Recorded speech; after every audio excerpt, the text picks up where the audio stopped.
Hi, everyone. Thank you so much for coming. I am David Aronchick. I lead open source machine learning and ML Ops at Azure, and I'm one of the co-founders of Kubeflow. I'm very pleased to be presenting with one of the other co-founders of Kubeflow. I've never presented with him before, Jeremy Lewi at Google. Isn't that crazy? We were scheduled for a talk. I, of course, was very irresponsible, didn't show up for the talk, so he gave it on his own. He knows a bit about Kubeflow, so that was okay. So thank you so much for the opportunity to talk. This is about towards 1.0. It's like Zeno's paradox. We're almost there. We'll keep getting there, but we're not there yet. Who knows what this is? Anyone want to take a guess? No, nothing? This is the snack. It is the first machine learning thing in the world, invented in 1951. Machine learning has been around a while. And the reality is, you look at something like this, right?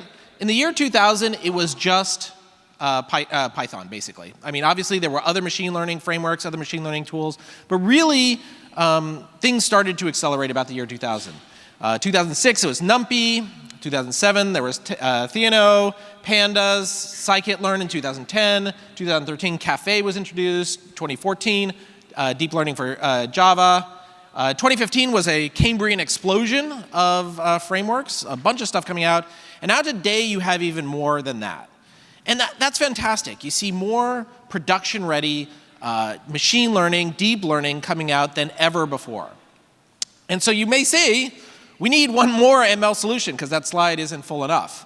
But the reality is that everything you saw on that slide, it's really focused on solving a very specific problem, and that is how you build a model.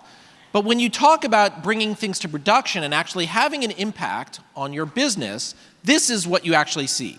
It takes just a few weeks to build a model, and just about a year later, it's still not in production. And here's a real-world example. There's an amazing repo out there for GitHub, natural language search. In just 2 weeks, they were able to demo with a Jupyter notebook. Then 3 days, they built a mock-up, and it's ready to go. And then 3 months later, still not in production because it's hard. And like I said, the problem is this. Everyone in our industry tends to focus on this as being the key issue. But the reality is, it's just a small component of an overall machine learning lifecycle. And you're like, wait a second, have I kind of heard this before? Isn't the idea of building many microservices and tying them together a known thing? And you're right, it is. That's why you're at a Kubernetes conference that's talking about nothing but microservices and all these kind of things. And this is a slide literally from 4 years ago, co-founder of Kubernetes, Joe Beda, talking about how everything at Google runs inside a container. And the way that we were able to bring all these microservices and this design pattern to the world was through something like Kubernetes and cloud-native applications. And that's the idea that you can deploy all these applications, all these many elements of a workflow or a pipeline, loosely couple them together, and then give you something that is larger than the individual parts. So the question is, can we use Kubernetes to fix this? Can we use Kubernetes to help provide a framework in which you can coordinate all these many services together that bring your machine learning to production?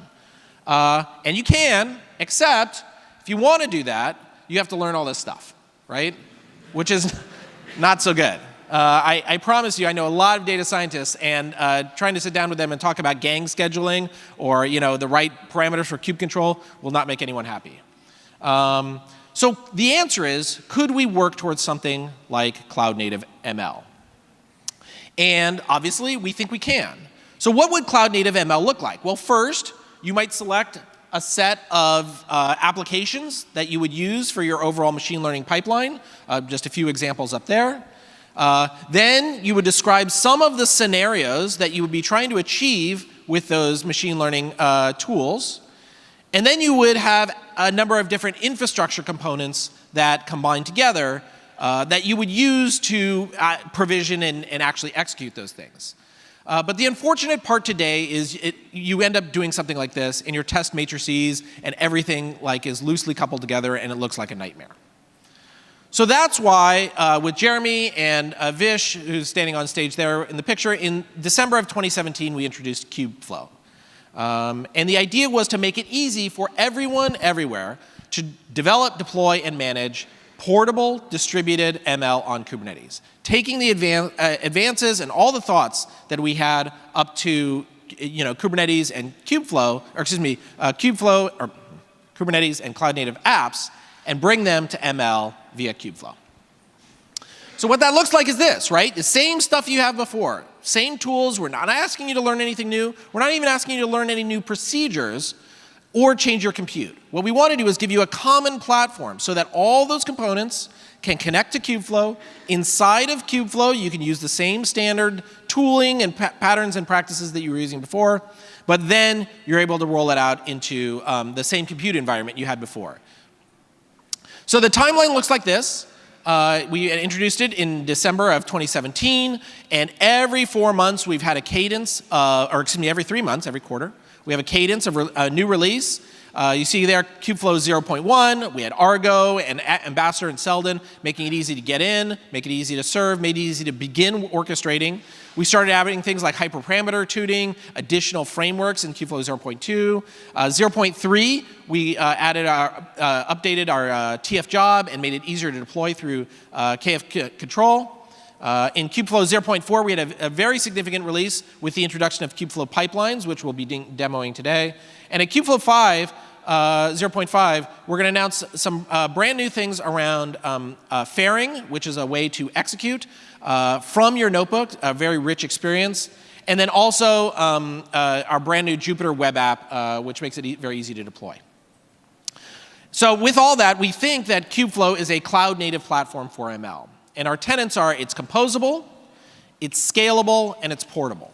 And that means it is designed to run your applications in the way that you want anywhere that Kubernetes works. The architecture as a whole looks something like this.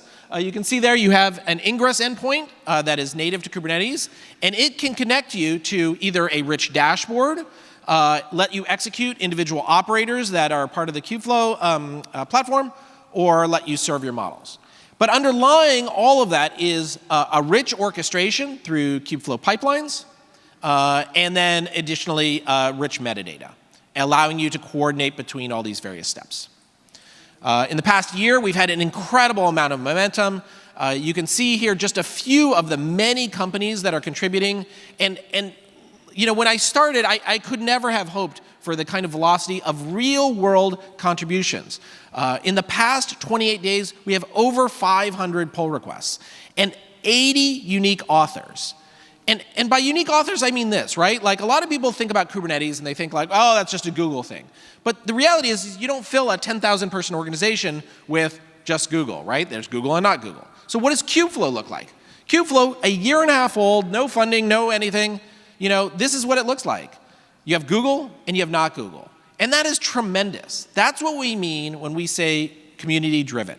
Like these are things that are solving real people's problems today, and there aren't just like little one-offs of people contributing. This is serious stuff. And to show you how much progress we've made in this time, the items on the left are what we launched with, and the items on the right are your standard critical user journey. You're able to ingest, transform, train, analyze your data, hyperparameter sweep, you name it, it's all built in. And it's all orchestrated with Kubeflow pipelines. And like I said, we have an enormous amount of contributions, and I cannot thank enough all the folks up here who are really pushing the platform forward and really making the business their own.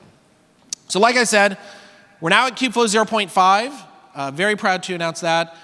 We have a bunch of notebook improvements. We know that we want to give everyone a rich notebook experience without having to leave, without having to, our joke is we don't want data scientists to even have to use the letter K. If we can get there, we're going to be happy. Second, around deployment, part of what we want to achieve with Kubeflow is being completely portable. So whether or not that means running on your laptop, running in Cloud 1, Cloud 2, the CLI, the deployment experience is the same, and you're able to use all the features of whatever environment you're deploying to. And then finally, pipelines. Again, this is one of the things that we feel very strongly is the differentiator, is the thing that's going to help bring data science to production faster, is orchestration through pipelines. And we added GPU support, we added a number of TFX integration, that's TensorFlow Extended from Google. and then some upgrades around external support. So with that, I've done a lot of talking. Let me hand it off to Jeremy, who's actually going to show off some of the features in 0.5.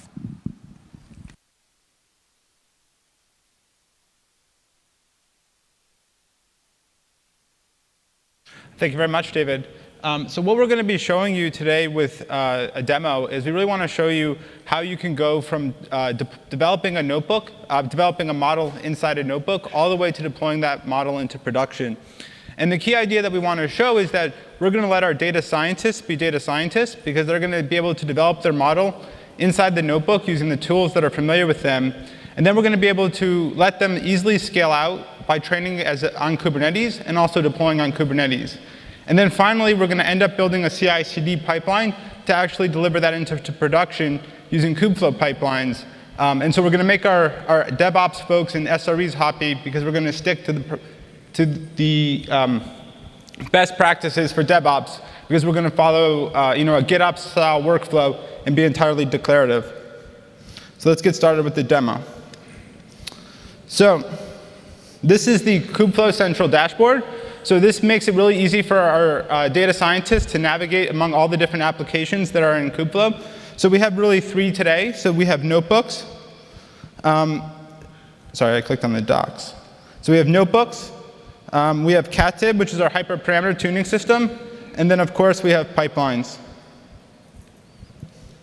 And so we're going to start off today by using notebooks. So if we go to the notebooks dashboard, you can see that we make it super easy for each user to have multiple notebooks. So they can have one running PyTorch and one running TensorFlow. So they can let one run one job and then start another one to do more work. It's super easy to launch a new notebook, so they can just click there to launch a new server. All they have to do is type the name for their notebook, and then they specify the Docker image they want to use. And so we ship a bunch of stock runtime environments for TensorFlow and other frameworks, but you can also build custom Jupyter Docker images to have custom environments. And then you can also customize the resources and even attach extra data volumes. So it's super easy to attach like an NFS share using PVCs, so you can easily share data among the different notebooks and other pods in your workflow. So in this case, I'm going to go ahead and connect to an existing notebook that I have running. So here's my notebook. And so in this notebook, we're going to be building a model using XGBoost to predict housing prices. And so we'll be using the Ames data set, which is one of the standard sort of data sets used in the machine learning community for benchmarking and testing. And so the idea here is to predict housing prices using features like population, area, income, et cetera. And so in here, we've defined a cell, and we've just defined the code for training the model. Is that legible, or should I zoom in? Zoom in?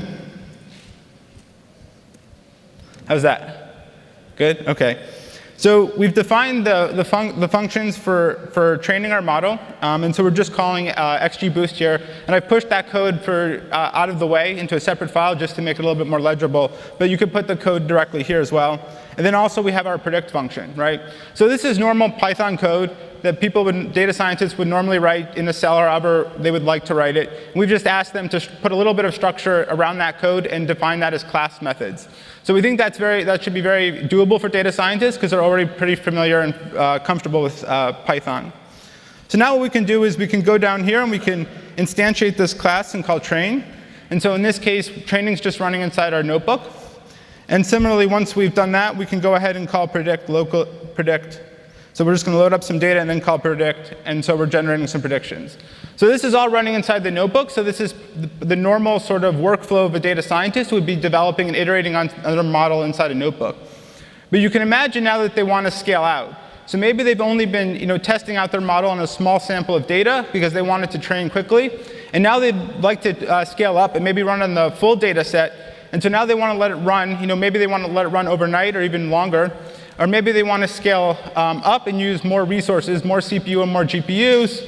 And they want to would like to run that as a batch job on Kubernetes. Or maybe they want to even run multiple jobs in parallel because they want to do like a parameter sweep. So with Kubeflow and using Fairing, which is a high-level library that we've built in Kubeflow for using and consuming Kubernetes, we make it super easy to take this notebook and launch it as a job on Kubernetes.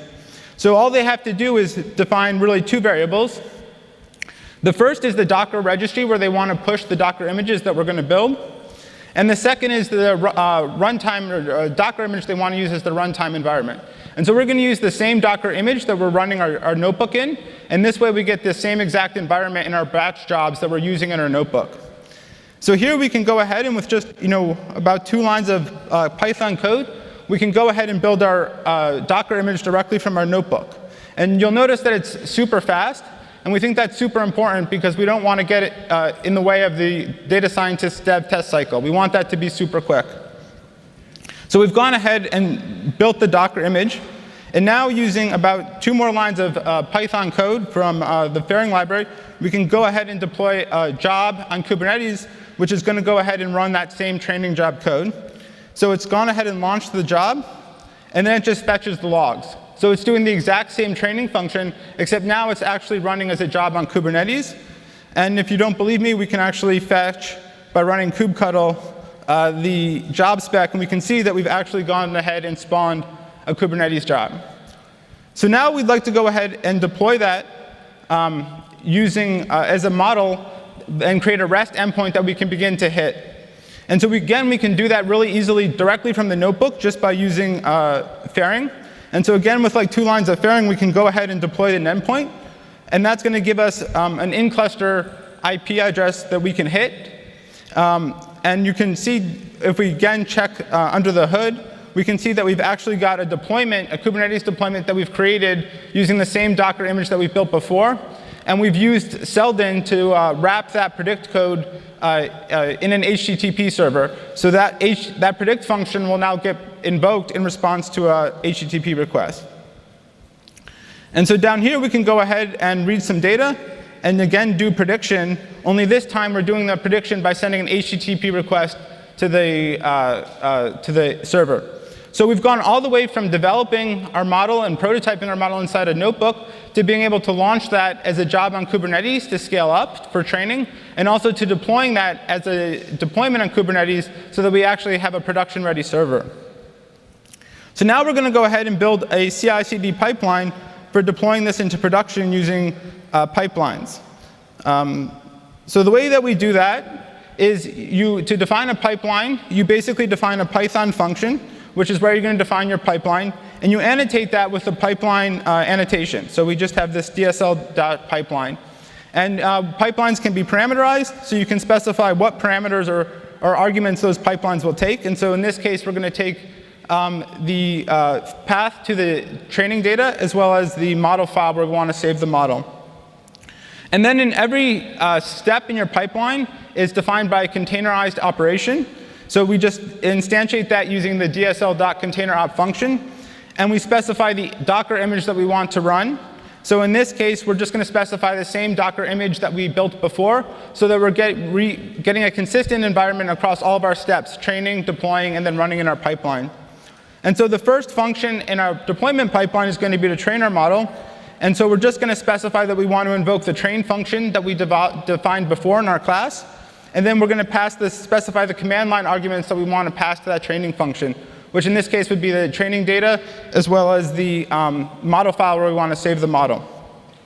And then to create a CI/CD pipeline, what we're going to do is, after we train the model, we're going to deploy the model.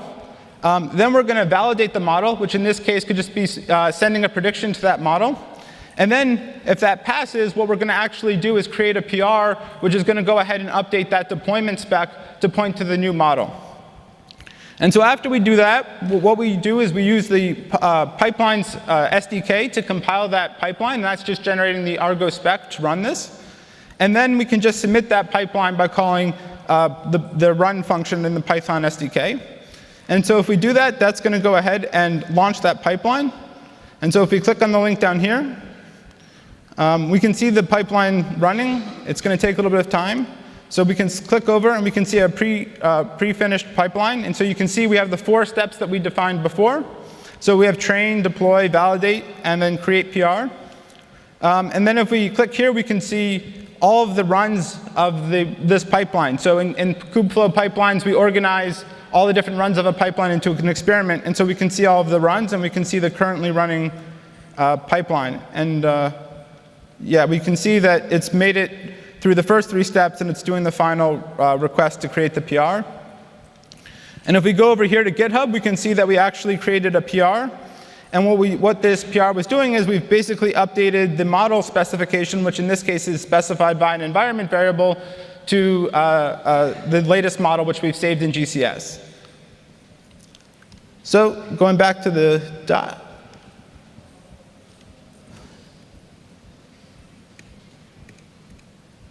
So just to recap, we went all the way from development to production. And while we did that, we made our data scientists happy because we allowed them to stay in their environment that's very friendly to them. So we allowed them to continue to develop and iterate inside a notebook. But we nonetheless allowed them to leverage Kubernetes for scalability. You know, they were able to do both batch jobs and scaling out for training, and then deploy the actual model. But we also made our SREs happy because we ended up with a declarative GitOps-based workflow for pushing this model into production. Importantly, at no point did we have to rewrite the notebook code in order to deploy it. And so with that, I'm going to hand it back to David. Thanks, Jeremy. So I hope you can see that we really are thinking about this. How do we bring together both the data scientist and the SRE? The quickest way to hurt your data science productivity is to ask them to learn an entirely new set of tools and ask them to pick up a bunch of things, especially if that hurts their ability to iterate using the tools they know and love, like notebooks and visualization and things like that. On the other hand, unless you build a system like this, which is GitOps-based, which is MLOps-based, that understands how to transform those artifacts produced by a data scientist in a production-ready artifact, you're going to have nothing but trouble.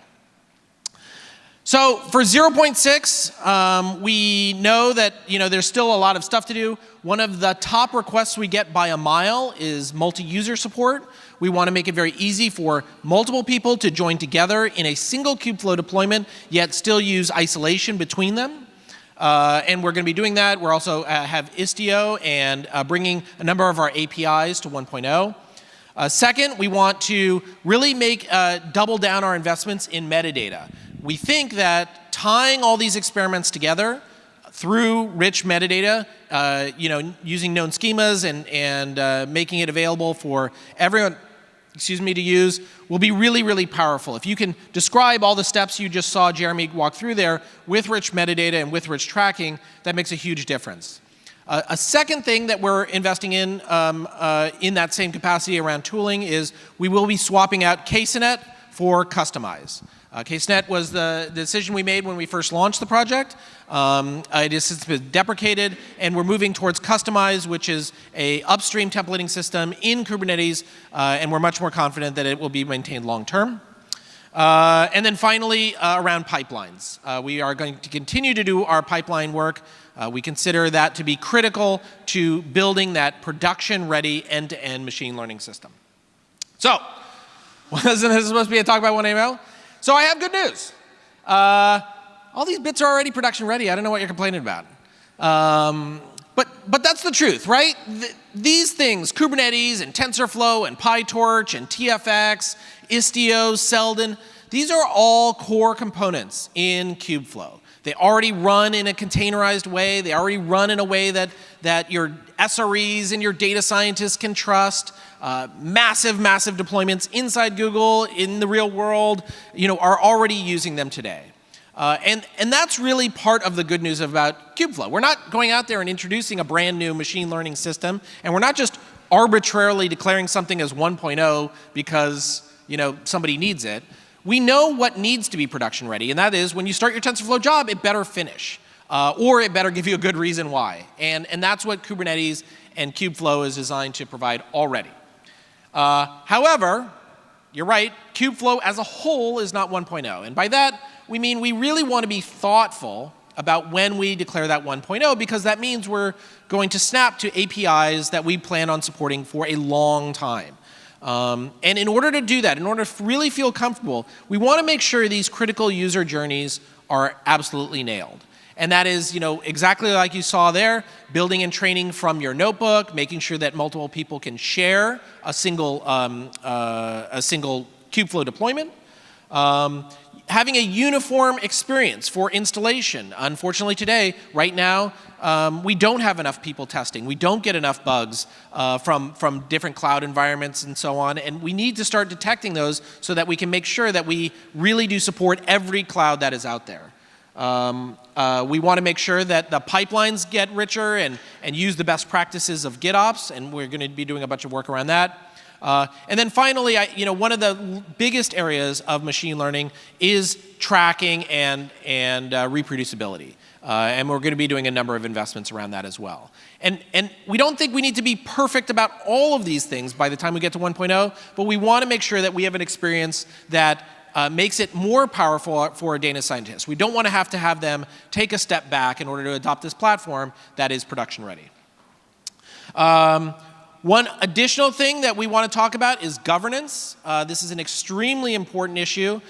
If a project doesn't have people who are not from a different company on the governance board, it is not an open project. I cannot stress that enough. And that is a big step we're taking. We have a proposal for governance right now. We would love for you to come join, give us feedback, join the governance, join our SIGs. This is an extremely open project. If it is a single company driving the boat, we have not done our job. I have not done my job. So please come talk to me, talk to any of the people, and we will figure out how to make this work together. I was there for the original governance of Kubernetes, and we very much are following off their lead. And I always like to end with this slide because I'm full of a room of very smart people who are thinking about machine learning. And the reality is data science will touch every industry. And it's up to us, the people in this room, the people on the feed, to think about the people outside this room, the people who are not watching the feed. How can we make their lives better? How can we help them be smarter about their jobs? How can we help them change the world through tooling and techniques and making it simple for them to bring their knowledge to the fore? Like I said, Kubeflow is open design, open community, open chat, and lots of links. Please come to any or all of these. We have kubeflow.org, we have a Slack, we have a weekly community meeting, we have hundreds of people here who are engaged in Kubeflow today who are happy to help you. You have me. You can email me at any time, and I will happy to answer your Kubeflow questions. And with that, thank you very much.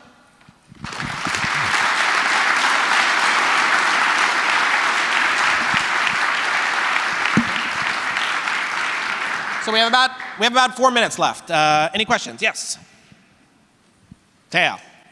Oh, I just wanted to remind people that we have an hour and a half long period at the Google Cloud booth in the sponsored showcase for Birds of Feathers. You got it. So Taya's point was that we have an hour and a half long showcase right now after this talk at the Google booth for Kubeflow Birds of Feather. Please come by. I will be there. Jeremy will be there. We're ready to answer your questions. Oh, sorry, it is at the Google Cloud booth. Please come. Yes. So one problem with platform machine learning is extensibility. Yeah. So you say there you have transform, you have survey, file coverage. You plan to support a standard API that you can integrate once you reach one of the components here. Yeah, so the question was, one platform is extensibility. Do we plan to support a standard API for extensibility for a number of different toolings? The answer is yes and no. Right now, the idea is that the packages, the way you deploy a package is fairly standard, right? You can do basically whatever you want, but you can easily you can grab a package, and it will deploy in a fairly well-known way. Part of what we're doing around metadata is giving you standards for writing out what your package is doing and things like that. But the reason I say yes, on the other hand, is when we see enough people doing an implementation, the community has started to form standards around those particular implementations. So you look at something like serving. We have a brand new effort called KF Serving, Kubeflow Serving, which is an effort to standardize on that API. And that's an API that's not just going to be standard for packages that deploy in Kubeflow, but Google and Microsoft and other folks, Bloomberg, are all contributing to that as well. So that's how we standardize the API for serving. Similarly, some of the folks from Ant Financial and others are standardizing on the operator framework for jobs, for example, right? Now that we have a PyTorch job, an MXNet job, a TensorFlow job, XGBoost job, so on and so forth, we're like, oh, wow, we've done this a bunch of times. Let's come up with a standard for that. So it is not, we're not going to be standards driven, but we are going to say, when there's enough of them out there, hey, really, we should get together and let's move forward. Does that, Jeremy, anything? Yep. So how much effort do you put in this make it run on OpenShift? So how much effort do we put to making it run on OpenShift?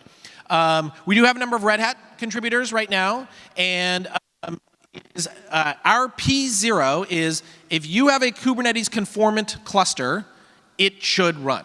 So if it does not run, then failure on us, and we are going to take that bug and make it sure it works. That said, I would love more, particularly usability testing, setup testing, debugging. We don't have as many OpenShift contributors as I would like.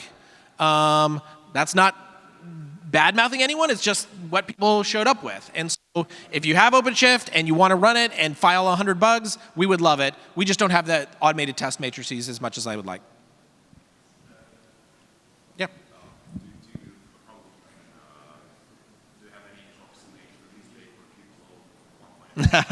So the question was, do we have any approximate date for Kubeflow 1.0? The answer is when it's ready. No.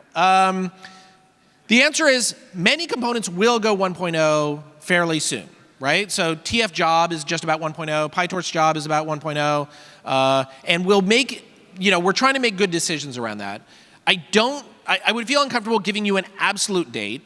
I would say, if you need it to be 1.0, come talk to me and let's figure out what you're concerned about. Because I can tell you many of the APIs are feeling pretty good right now, but there are a lot of brand new things like metadata and things like that that just need miles on the road. So the best you could do is help us by just taking it and running it. And if it doesn't feel right, then that's time to come talk to us. But the more feedback we get about it running, the better we are. But like I said, it really is, the components are production ready. It is being used in thousands of places today. And even if it's just that individual component, it runs great. Yeah.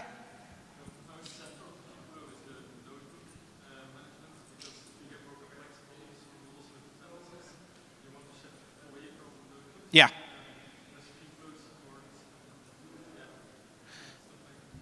Yeah, so the question is, do you have to use notebooks to do all your Kubeflow stuff? Absolutely not. Thank you very much for the segue. In an hour and 55 minutes, 2:55, what time is it? 2 hours and 55 minutes, I will be presenting an MLOps presentation about using Kubeflow and MLOps. In that, I won't show notebooks. I will do it only with Python scripts.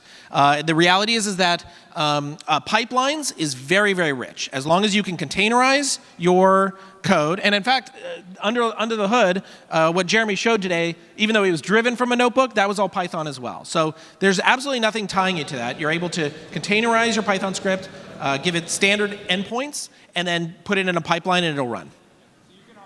Pairing, for example, to develop locally in your favorite IDE and then deploy things and scale things out onto your cluster. So that's another common use case for it. What's that? Oh, yeah, and we added functions as well. Any other questions? Oh, yeah.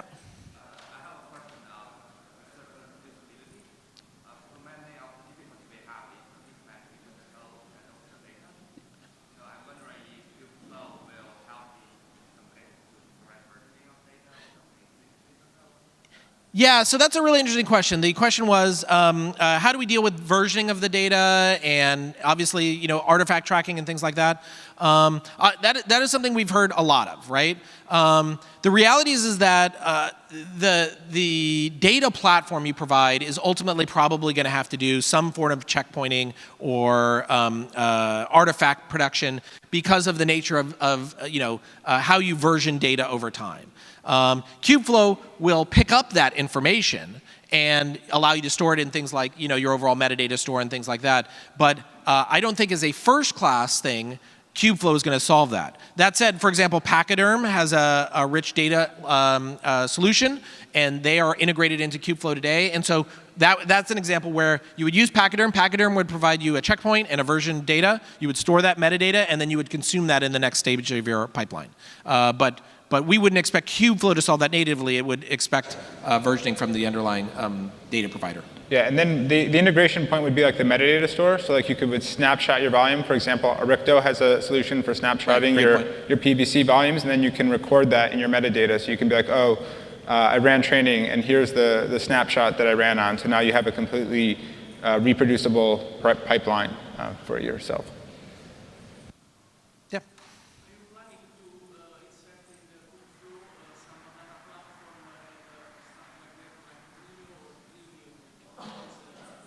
Sorry, Minio or Divio?